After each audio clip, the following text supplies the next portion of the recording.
Thanks everyone for coming or joining us digitally tonight. I wish I could think of something witty to say about Epicureanism and the problem with recording, but maybe it'll come to me as we go. So what I've done is I just thrown together some ideas here. I was asked to speak about practical Epicureanism today, so that's basically just what I'm going to address. Just share some thoughts with you about that. Not assuming any background knowledge, although some of you I'm sure have some. I guess I'll just say from the outset that I'm not an exponent. I'm not here to convince you that Epicureanism is a great way to live your life or has lots of practical insights. I just want to raise for discussion some ideas that come from Epicureanism.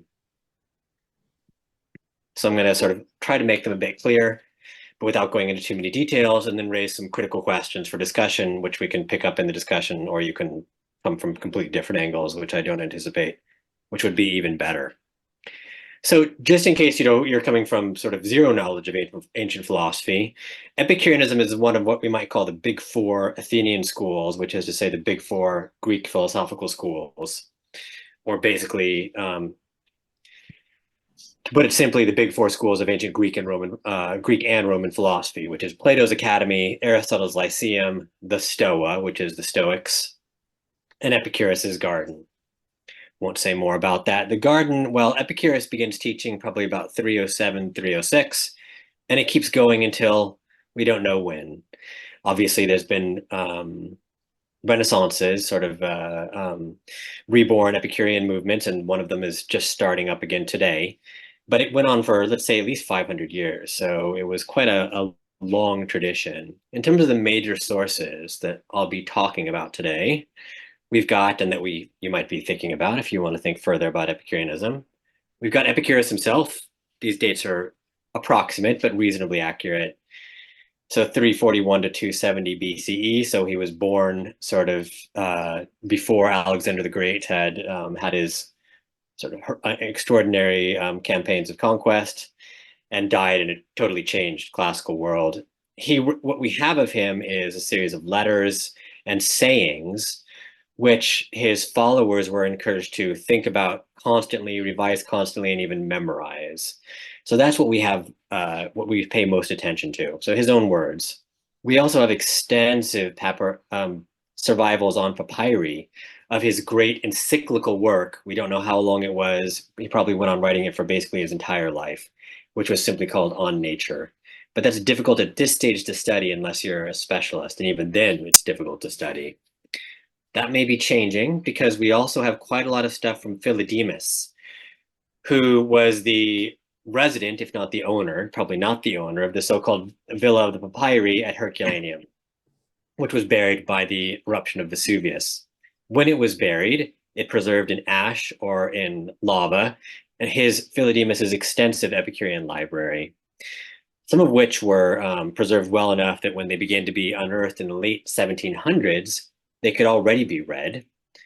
These are some of the most well-known ones today, which are readily available in English translation, like On Death, On Household Management, and On Frank Speech.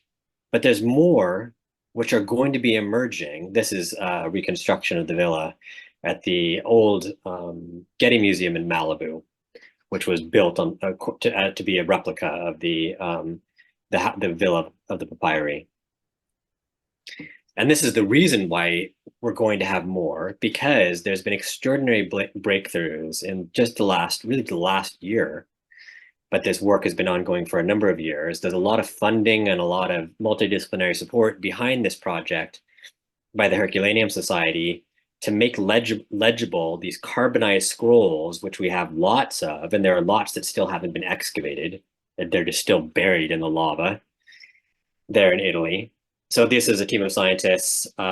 Incidentally, I cannot answer questions about the technology here. This is a publicity photo, which you can find on the Herculaneum Society website, of the team of scientists who are working with the particle accelerator to image the carbonized papyri.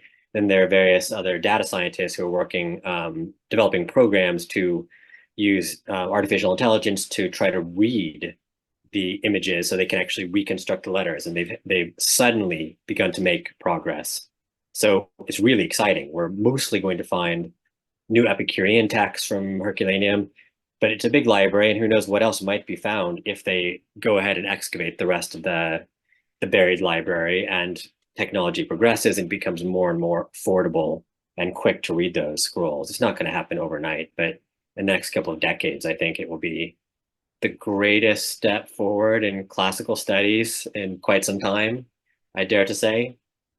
Many of you will also be familiar with Lucretius's poem on nature, which is a large Latin poem on Epicurean physics, which survives mostly because it was great poetry. It's philosophically, I think it's not.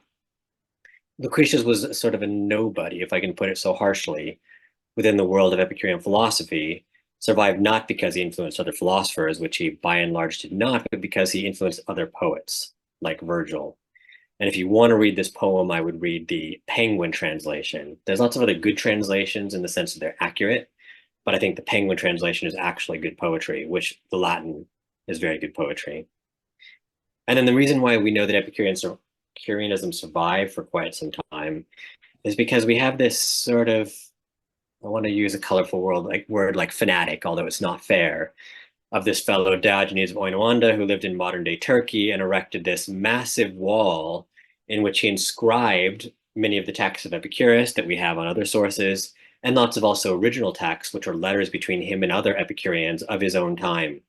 And he did this, as he wrote in the inscription, basically to evangelize, to spread the good word about Epicureanism. And this was a feature of Epicureanism, that this exchange of letters, modeled by Epicureanism himself, was a way of maintaining and spreading community. And in this respect, of course, it anticipated what would later happen in Christianity. That's enough of a whistle-stop tour of Epicureanism. I want to talk briefly about three sort of core features of practical Epicurean ethics, and a little bit about how it might be useful for us who are thinking about philosophically about how to live today. I apologize if I'm speaking quite fast. I'm, as it were, trying to make up time, and or I'm just excited, and or it's the digital medium. So Epicureanism, we can say, is a hedonistic philosophy. And I won't use the word, hopefully, hedonism again in this lecture. Isms are, really vague words, and when we want to think clearly, they're not very useful. But as a sort of thumbnail to begin with, it's not bad. Besides, it gets the brain sort of pumping and moving and thinking and associating. By calling Epicureanism a hedonistic philosophy, I just mean that we can start from the point that it revolves both as a system of ideas and as a system of practices. It revolves around pursuing pleasure and thinking about the value and the nature of pleasure, and around avoiding pain and distress. I don't think they think nearly as much about the nature of pain and distress, but, a bit. They think much more about pleasure. But the two are inextricable, pursuing pleasure and avoiding distress. Which brings me to the first point, which is the question, what is pleasure? Now, it just so happens that ancient Greek has a word, hedone, that can reasonably conveniently be translated to the English word pleasure. And in fact, the word pleasure, and for that word's sake, the word hedone in ancient Greek, is one of these big, loose, vague words like hedonism, where we can use it and fool ourselves into thinking that we have a clear idea of what we're talking about. But all we're really doing, if we're competent English speakers, is using a word in a competent way that any other competent speaker would use it. It doesn't mean that we have a clear idea of what we're talking about. And I happen to be speaking to you from Norway today. And if you're want to talk about Epicureanism in Norwegian, it's quite difficult because there is a word that is used to translate pleasure in philosophy in Norwegian. It's nytelse, but you don't use, it's not a common word, nytelse. You would never say after you've met someone, like, it was a pleasure, it was a nytelse to meet you. It would be maybe a bit striking and perhaps scary, because nytelse is actually a very strong word for an intense kind of experience, whereas pleasure is maybe a reasonably vague word. So consider these. Here's some experiences you might describe.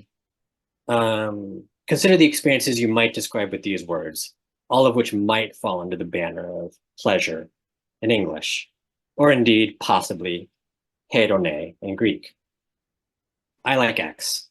So for instance, I like cake. And I guess this leads right away to the thought, I enjoy Xing, or I like Xing, like I like eating cake, or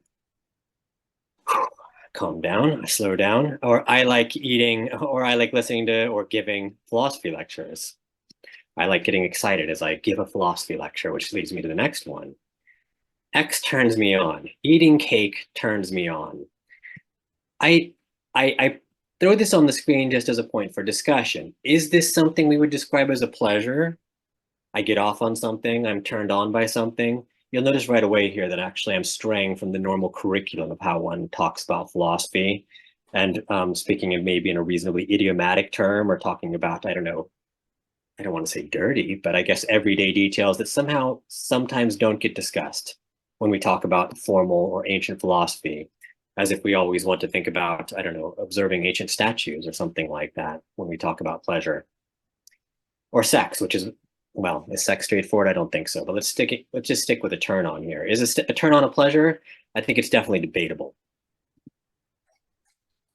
I am satisfied. Well, it sounds like probably a pleasure. If you're not like I just had dinner, if you had a pleasant amount of food, well, I've already used the word pleasure there. It's a pleasure. I am content. I am happy. I feel good. So these are all different English expressions. We don't, I guess, in everyday speech, use the word pleasure nearly as much as we use these sorts of words. But if we turn to thinking about philosophy and talk about philosophies that revolve around a word like pleasure, then we might think that each of these experiences, except for maybe X turns me on, picks out an experience of pleasure. What I want to point to here is the idea that when we talk about pleasure, we are gathering together a series of different kinds of experiences and pretending that it makes sense to consider them as all belonging to the same type of experience. Now, it may be that it's true, right? But that's our starting point, and it's something we want to reflect on critically. So that's the question I've asked here. Are all of these experiences varieties of the same type of thing? If they are, how would we put together a life? How do they fit together with one another so that life is good? Life is more worth living. I just want to note that before Epicureanism got going, a couple of generations before it, there was another philosophy in ancient Greece that was all about the same word in ancient Greek, hedone, which we translate into English as pleasure. And this movement was called Cyrenaicism. And the Cyrenaics focused practically and theoretically on experiences like eating and especially eating and drinking. In ancient Greece, eating and drinking is almost always more front and center in debates than sex, but they were also interested in having sex. So we might say something like the Cyrenaics, when they talk about the word we'll translate as pleasure, are thinking primarily about events, eating and drinking and sex. These are things that happen or happenings. And they fit perhaps modern English phrases like I like X, I like sex, I like cake, I like Xing, I like eating cake. X turns me on, perhaps. These are all events or experience or happenings, to speak very quickly and loosely. And we can go into more detail if we want during the discussion. Broadly speaking, we can then notice that when we're talking about pleasure, there's a debate going on between the Epicureans and the Cyrenaics, which we can then import into our own practical deliberations about what we value in life and what we therefore practically want to pursue about just what pleasure is, assuming that we are in broad agreement that pleasure is sort of other things being equal, pleasure is good or worthwhile. There's something about pleasure that means it has a role in the good life. Epicurean hedonism does not prioritize events, activities like sex and eating and drinking. Rather, it prioritizes experiences of satisfaction and contentment. So famously, Epicurus himself said, the limit of the magnitude of pleasure is the removal of all pain. And I've filled this out just to clarify his meaning based on many other things he said. The limit of the magnitude of pleasure is the removal of all pain in the body and distress in the mind. What he means by the limit of the magnitude of pleasure is that you can never experience more pleasure than the pleasure you have if you've removed all pain from your body and distress from your mind. And it's quite paradoxical. In other words, contentment or satisfaction is the greatest pleasure, is what he's saying. So we could say Epicureans conceptualize pleasure primarily as the lived experience of a person whose body and mind are in a good condition. I think that's a way of putting it, right? It's not, they're not just saying that the best thing that can happen to you is to remove your pain and your distress, because that would leave out the pleasantness of it. What they're saying is that necessarily, as a organism, if your body and your mind are in a good condition, what you will be feeling is good. That's obviously a very debatable assertion that they make. And they're going to ground it basically in your own experience. They're going to say, come with us, try to remove the pain from your mind as much as you can, the distress from your mind, and as much as you can from your body, and then see, does it follow? Is it your experience that you then start feeling good? So Epicureans, we can pick out what Epicureans value with phrases like, I am happy, I am content, I am satisfied.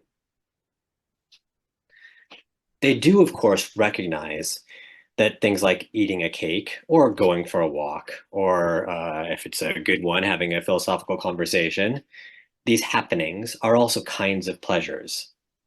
But assuming you have already removed the pain and distress from your organism, they will say that these things merely vary. They're mere variations in that fundamental happiness you have already attained. Does it make a difference if you're already in a state of contentment, whether you then eat a cake? Of course, they'll say that makes a difference. It's a variation in your experience. Do you experience more pleasure by eating a cake once you're already in a state of contentment? Epicureans will deny that you do. Let me try to put that in a way that's slightly more charitable. If you're genuinely feeling good in your body and your mind, then pleasant events like eating and drinking and going for a walk, or we could throw in listening to music, which Philodemus talks about quite a lot, add nothing to your happiness. It's definitely a provocation. Ancient philosophers like to provoke. With the exception of Aristotle, we can, I think, broadly say they don't aim to be judicious and balanced. I think I can say they aim to be provocative. They tend to gravitate to the extremes, ancient philosophies. Well, I've already there been introducing various critical thoughts as I laid out the theory, but I'll make them a bit more explicit.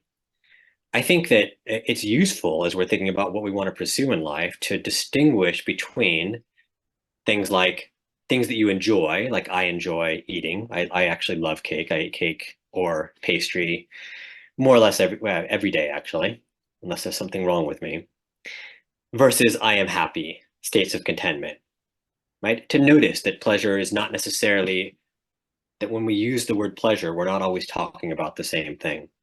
And that there's a question to be raised and discussed about what kind of pleasure do we mean if we think, I want more pleasure in my life. Because it'll make a great difference whether you're looking for more pleasant happenings or you're looking for a greater state of contentment. You probably go about pursuing those in different ways. As I've already said, though, it's very provocative for the Epicureans to claim that feeling content is the greatest pleasure possible, and that once you've removed all discontent from your body and you're already feeling good, that having sex or eating cake or going for a lovely walk outside or for a swim, or I think actually the example of listening to music is maybe particularly thought-provoking, that adds nothing. It merely varies your experience. It adds nothing of value, the Epicureans would say, because the only thing that has value is pleasure and its contraries, pain and distress. So by claiming that, I think the Epicureans sort of block us from thinking with more nuance about just what is the relationship between events of enjoyment, like I enjoy eating cake, and the underlying condition, the experience of being, having your body and mind in a good condition because you've philosophized or you've done a lot of self-work or because your relationships are good and your body is healthy and so on, right? So that you're generally feeling good and you have a state of tranquil contentment all of the time. What is the relationship between these two things? We can talk about that further. I'm rushing through because I want to save room for discussion.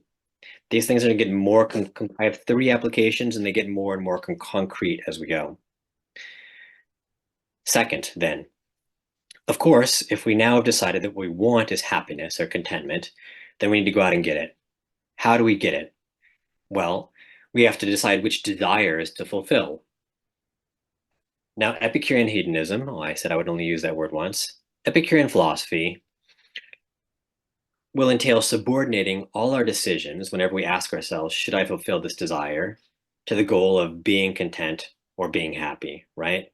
So fundamentally, since we say that the limit of the magnitude of pleasure is to attain that state of satisfaction and contentment, what we're going to be doing is constructing a life that will allow us to basically feel good, to be content in our mind. First and foremost, we have a lot less control over our bodies. The Epicureans think that was even more true back then when medicine was in a much more primitive state than it is now, but it's still true today, right?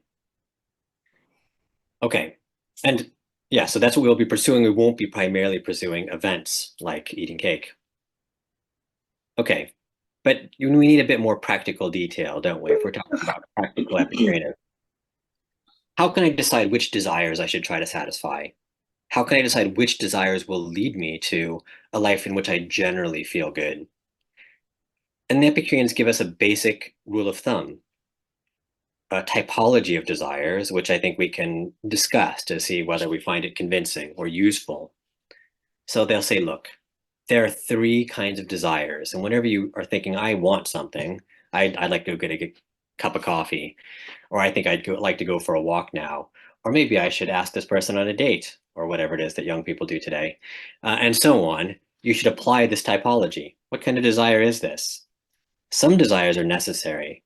That means a necessary desire is one that you generally, other things being equal, should pursue. Why is a desire necessary? Why should you try to fulfill it? If you are in a state of unavoidable pain or distress, and this is the only way to remove it, then you should certainly pursue it. Or this is maybe only, we should take sort of softly that word only, but it's the most obvious and almost at least the only way to remove it. For instance, if you're thirsty, the Epicureans would think, well, you need to drink something. Today we might say, okay, there's many other ways you could stop being thirsty. You could somehow, like knock yourself unconscious or something like that. Maybe it's not the only way, but that doesn't sound like a good way. All right. So those desires you should always try to pursue if you're an Epicurean. Unnecessary. If you're in unavoidable pain or distress, and this is only one of many ways to remove it, then that desire is unnecessary. That does not mean you shouldn't try to fulfill that desire for the Epicurean. That just means you should step back and think a bit more critically about it. So let's say you're thirsty and you think, I want a cola, right? Or I want a Pepsi, or other drinks are available, obviously.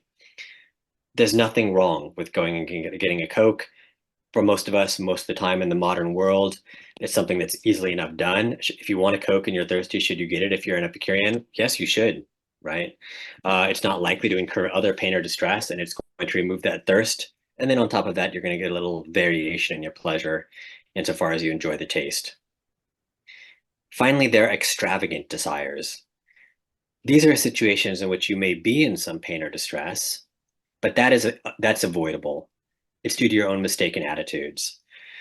So, for instance, let's say that I have a powerful desire to be the most famous philosopher in the world. And I think, what do I want to do in order to do this? I'm going to, I don't know, start sending book proposals to many presses, or start posting a lot on social media about all my brilliant ideas or something like that, because I'm trying to remove the distress I'm in because I haven't yet attained that status as the world's most famous philosopher. An Epicurean would say, the reason you're in distress here is not because of something that is inevitable about your organism, like you need to drink water or you need warmth, and so on. It's because you have some idea that it's important for you to achieve this extraordinary status. And what you need to work on instead is critically inspecting that idea and working through it. Note that for an Epicurean, there's nothing wrong if it would make me feel good to attain greater recognition, then if I can do that without incurring additional distress, which is unlikely, I should do it. Right? The Epicureans will never think that a pleasure in itself is bad. Exactly the opposite. A pleasure in itself is always good. The problem is that attempting to pursue pleasures that are extravagant is risky, right? You're likely to simply incur more pain or distress by pursuing them. And that's a little bit true as well of unnecessary desires, but less so. As I said, you might as well just go ahead and get a cola. Again, and I'm aware that it might be that I'm going through this so quickly that it feels like a little difficult to get a grip on it. That's why I'm trying to drop in some examples, and I'm about to drop in some more. If you're not clear about it, of course, we can talk about it. Here's some thoughts for discussion about these three types of desire. This way of approaching desire and practical reasoning, thinking, okay, I want a coffee, should I get it? I want a Coke, should I get it? I want to post on social media, should I do it? Well, I think that thinking about these three types of desires is fairly easy to apply when this desire involves satisfying an impersonal bodily need. So I'm hungry, I'm thirsty, I'm exhausted, I'm cold, and so on. Fine. In those cases, I should eat something, I should drink something, I should rest, I should warm up. That's necessary, right? If I am hungry and I want peaches, if I can get peaches, fine. If it's out of season and the stores are closed, then I should probably think, couldn't I just as well have an apple or something like that, right? I shouldn't become really fixated on having a peach and become quite beside myself. That would just be a way of winding myself up and incurring unnecessary distress. But in most cases, pursuing unnecessary desires, the Epicureans think, great, right? If you're privileged enough to be able to fulfill your desires without significant difficulty, go ahead and do it. That's wonderful, other things being equal. So if I'm thirsty and I want peaches, I'm hungry, I want peaches, I'm thirsty and I want milk, I'm tired and I want to rest in my own bed, I don't want to lie down on the sofa because the dog is taking the whole bed or the children are taking the whole bed. If I want to warm up by a fire and I have a fireplace, do it. That would be the Epicurean attitude, probably. This rule of thumb is also fairly easy to apply if you're thinking about a desire that involves satisfying a personal whim. Like, I want to attend all this year's North Staffordshire Classical Association activities, or I want to holiday in France this summer. Or as I already said, I want to be the most successful person at my workplace. And I've got a little checkpoint here, a bit of a bitter message. These are all extravagant desires, right? So personal whims tend to be, in terms of the Epicurean typology of desires, they're not necessary. It's not about removing any kind of unavoidable distress, right? That you need to avoid one, that you need to remove one, you need to do something to remove the distress. So there's nothing wrong if it would bring you pleasure with attending all of this year's classical association activities. And there's nothing wrong with holidaying in France. Lots of people do it and they enjoy it. Wanting to be the most successful person at your workplace, that's probably a lot more dubious that it's easy to achieve that or worthwhile. But if you can achieve these things without incurring further distress, the Epicureans would think, okay, great, but you ought to think quite critically about each one of these, whether attempting to do these is going to actually cause you stress and other kinds of discomfort, mental discomfort, or possibly even physical discomfort because you get so stressed starts to affect your digestion and so on. I think then that we start to get to emotional needs. I know the boundary between a personal whim and an emotional need is fuzzy, but it starts to get easier. It starts to get trickier to use this typology. So it's very easy when we're talking about the body. Let's talk about instead something like I feel lonely, or I feel like I want someone to know me intimately, and I want to know them intimately. And we'll come back to this at the end of this lecture, which is moving quickly to its conclusion because there's only 3 teaching points, and we're at the end of the second one already. So the Epicureans would probably say it is necessary, it's a necessary desire to want someone to know you and to care about your feelings and to have someone you can know and care about. We'll come back to that. I think it's an interesting point that the Epicureans acknowledge that, and that would be a pleasure. That would contribute to your feeling of contentment and satisfaction. However, and this is a harsh message from the Epicureans, they would probably say, if you want a particular person to know and care about your feelings because you're enamored of them, or for other reasons, personal reasons, the Epicureans would probably say that is unnecessary, right? I think they would say that. I don't know if we should find that convincing. I know some of them do say things like this. They're very wary of romantic love and sex for that matter. One of them wrote once, sex never did anyone any good, and it's enough if it didn't harm you. Surprising for a hedonist. And we don't have to assume that that's a necessary conclusion to reach just because you buy into the system. An extravagant desire would be something like, I want to post my feelings on social media and have lots of people like or love my posts. Right. So that is a way of attempting to achieve intimacy, remove loneliness, have people know you and be able to care about you. I'm not sure if it gives you the reciprocal opportunity to know and care about them. But well, actually, I guess if I put it the way I've just described it, it falls back into the unnecessary category because it's a way to try to remove loneliness. So maybe I shouldn't have listed it as extravagant. As I said, I just threw together these slides. If you want that not because you are feeling like you're lonely, you do not have an intimate relationship, if you just want to do that anyways, which is, I think, something that happens fairly commonly, that people get pulled into the social media system. They want recognition. They want people to like the things that they're posting and so on. The Epicureans would probably say, well, okay, if you can achieve that easily, go ahead. But it comes with a lot of risks of distress. And the key point for an Epicurean is to avoid distress. You can see me sort of tripping over myself there. And that's partly because I think the typology of desires is difficult to apply when we're talking about emotional needs, even if they're kind of general or impersonal emotional needs, like the need for intimacy, which the Epicureans explicitly recognize. I'm going to get quite real here and drop in some even more specific real world examples, which are, I think, a bit disturbing, but so is life, right? So if we're unwilling to go there, then talking about practical ancient philosophy, I think, can often remain a bit too formalistic. We don't really get into the nitty gritty of what life is really like. So if we're talking about personal emotional needs, like what? Like the following. I want to avoid social gatherings because I find them distressing, right? Well, that's true for an enormous number of people, a large percentage of people. All right. Well, is this a necessary desire? Is this a unnecessary desire? If it were necessary, then Epicureans would think, okay, there's something here that's rather like the need to eat food, or the need to drink water, or get warm, or have shelter, or have escape loneliness, right? Then it would be a necessary desire, and you need to avoid it. You do it, and you do indeed need to avoid something here to remove distress. Or is it an unnecessary desire?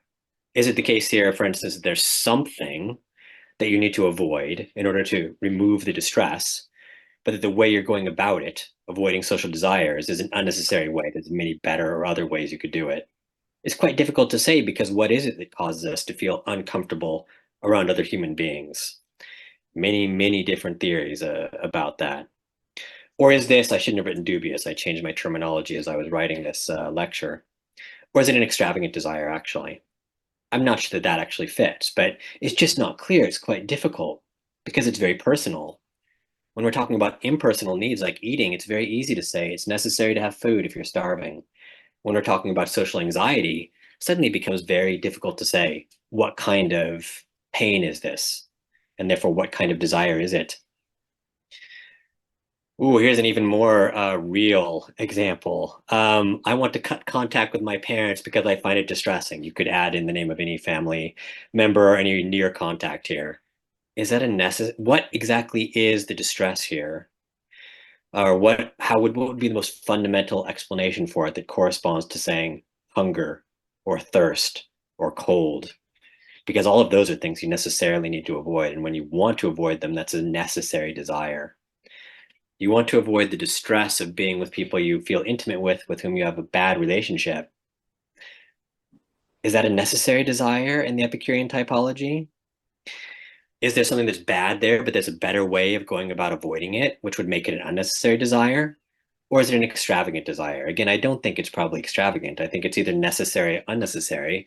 But I also think the Epicurean typology maybe doesn't help us with these very personal questions, which are the most excruciating questions for many people. Again, I'm being very real here and very topical, I guess, today. I want to change my body. And that could, of course, just mean I want a tattoo, I want to get a haircut, but of course, it could mean something much more dramatic, like some sort of something that involves an operation. Because I find it distressing to live with this body. Is it a necessary desire? What is it that we necessarily need to change?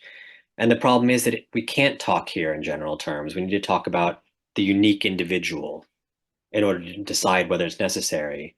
And I don't know that Epicureanism is very cut out for doing that. All right. Necessary, unnecessary, extravagant? I'm not sure.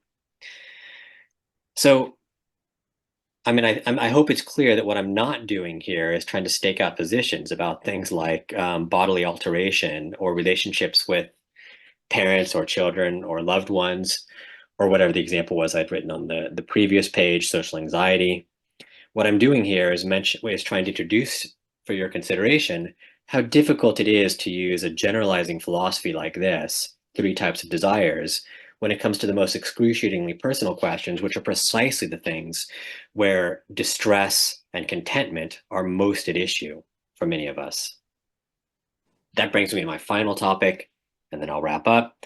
I know we didn't start on time, so I think I'm hopefully going to be finishing within the 45 minutes that I was asked to speak for. Friendship. So I know that many of you, if you've thought about practical Epicureanisms, you thought I would talk about death because the Epicureans talk a lot about death. And I'm not going to do that. I actually want to talk about something that is talked about much less, which is the value that Epicureans place on friendship. Now note, it's been implicit hitherto that Epicureans assume when I say the most important thing in life is pleasure, and by pleasure I mean contentment, I'm talking about your contentment, your happiness. An Epicurean is always out for herself or himself. Now, if you believe your own happiness is the highest good, one can ask, won't you be motivated to harm others? At the very least, you won't be motivated to help them, but you might think, look, if I can get some pleasure and it involves harming others, who cares? Because that's what's valuable in life is my pleasure. In other words, so-called hedonism licenses selfishness and bad behavior. This is a sort of eternal recrimination that is thrown at different forms of hedonism, the Epicureans and the Cyrenaics and the ancient world and many others more recently. And yet, we might therefore be surprised to see Epicureanism is one of the philosophies in the history of Europe that's been most known for emphasizing the value of friendship. So here's a couple of memorable quotations. Epicurus says, "Of the things wisdom I think it should say requires. For the blessedness of life as a whole, by far the greatest is the possession of friendship." So if you're wise and you want to be blessed, in other words, content, by far the most important thing in your life is to have friends. Here, Epicurus even gets poetic, and Epicurus is the least poetic guy. He's extraordinarily unpoetic. His writings are in Greek, incredibly sort of crabbed and awkward, his Greek is. But here he gets carried away when he's talking about friendship. He says, friendship dances around the world and announces to us all that we should wake up and felicitate or congratulate one another for the very fact that friendship exists.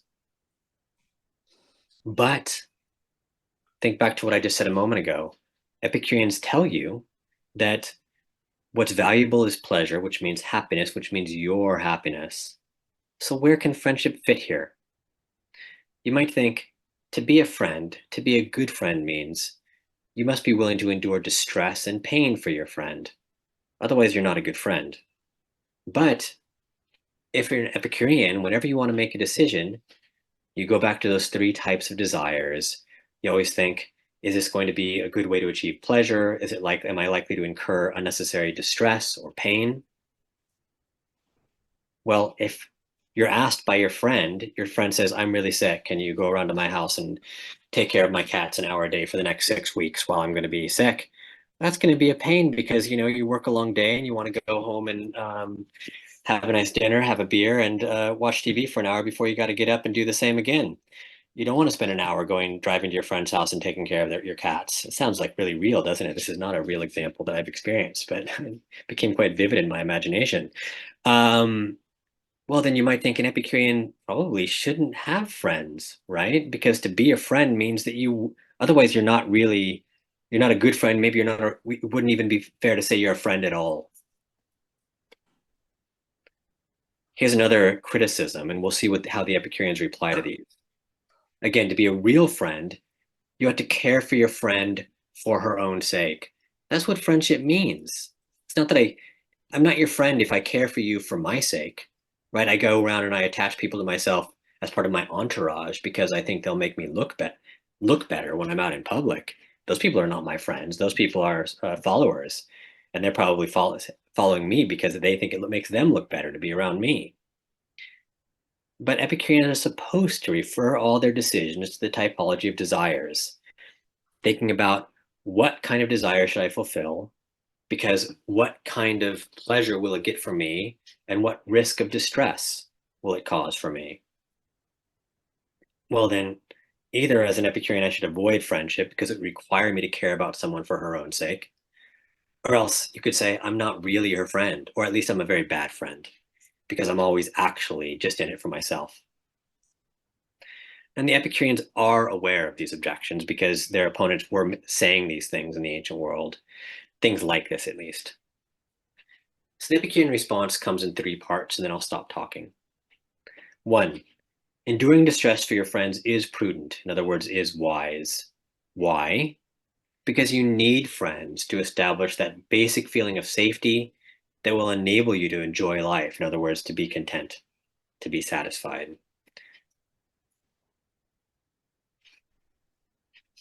So if you think, well, I shouldn't have friends because if I have friends, that part of friendship is that I would go and feed the cats when my friend is quite sick and can't feed her own cats for 6 weeks. You're being foolish because if you avoid making friends because you might have to undergo distress or pain on their behalf, then you're going to leave yourself isolated and in a state of distress. Furthermore, they will say, if you think that I need to be selfless to be a real friend, you just don't understand how friendship really works. Maybe we can talk about this Epicurean provocation. They would say, look, good, real friendship combines an expectation of mutual support with some genuine feelings of care and gratitude. So the friend who you go around and feed their cats, and you invite them all the time to your parties, but they never call you, that's not something you're likely to tolerate, and you're not being a good friend by tolerating that and continuing to give and give with no expectation of reciprocity on their part. To the contrary, the Epicurean would say in that case you should break contact with that friend, and that's a good answer. That's a good rule of thumb for how to treat friends, the Epicureans think. Therefore, an Epicurean should be willing to endure pain or distress for her friend, and this is their Epicurean reply to the first criticism. Okay, so we might think, okay, they've begun to answer the charge that they won't be friends. They've said, no, you have to be friends, and to be a friend just means there is a certain amount of reciprocity, and you are willing to undergo distress for your friends because it pays much greater dividends. You might say, okay, but this sounds still a little bit too calculating, Epicureans. They still have a few more things to say about how you should treat friends. They will say, look, okay, well, you do actually have to care for your friends for their own sake. It's not just a matter of calculation. It's prudent, it's wise.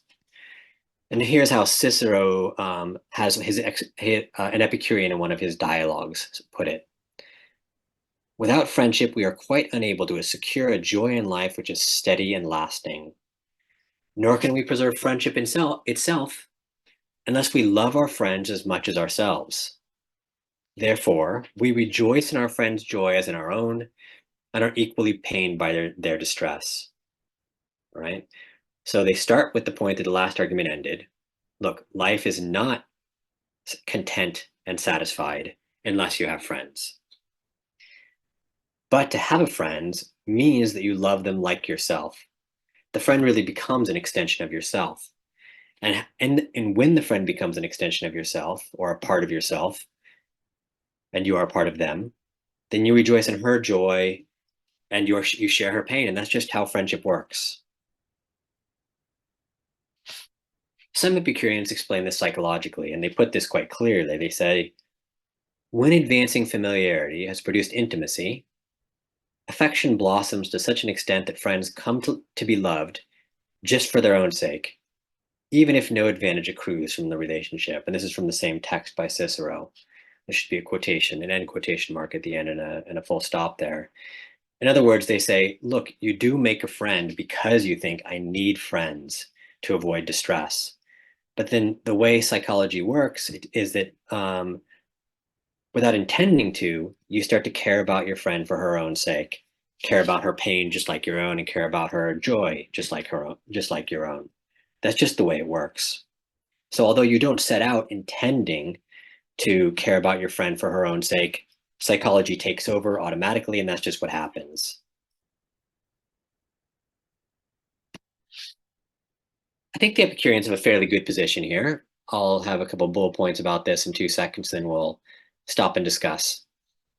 But I'll just put a finer point on the paradox here. The Epicurean position ends up being something like this.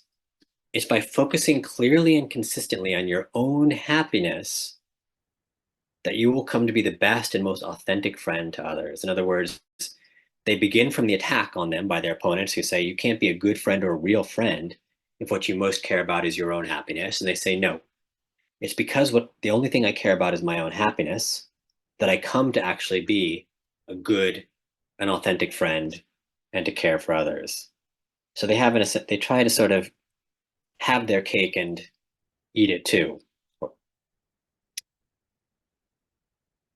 Finally, a final bit about a final argument, Epicurean. This is the final argument in the lecture, and the final Epicurean argument for friendship, and it's very brief. To be happy, not happiness, as I said earlier, human beings need both to be known and cared for, and to know and care for another. So this is on one of the papyri that has been recovered for Herculaneum. Philodemus writes, though many fine things result from friendship, there's nothing so great as having one to whom you will say what's in your heart and listen when the other speaks. For our nature strongly desires to reveal to someone what it thinks. There's nothing so fine in friendship as having someone to whom you can say what's in your heart and listen when the other speaks from her heart. This is what we naturally desire as human beings. So in a sense, this responds in a single swoop to the objections that Epicureans, because they care about their own happiness, cannot genuinely care about or be willing to endure distress for other people, and therefore can't really be serious about friendship. No, they will say it's because I care about my own happiness, and because actually fundamental to happiness is to be able to share in a heartfelt sense with someone else, and to have someone who shares with me, to have the opportunity to care for someone else. That's actually so fundamentally human that caring about myself means caring about that. And that's why we should highly value, pursue, and cultivate friendship and communities of friendship. That's the end of the lecture. Here's a number of other things that I could have talked about if you want to go further with Epicureanism that I won't be talking about today, but you can ask about them if you want. The fear of death, the study of nature, communities, rationalized religiosity. The Epicureans are quite religious, and how to handle your finances. I will end there. Thanks for listening, and I hope you've got some questions. Feel free to be quite adventurous, ask for clarification, or simply, even better, offer your own opinions.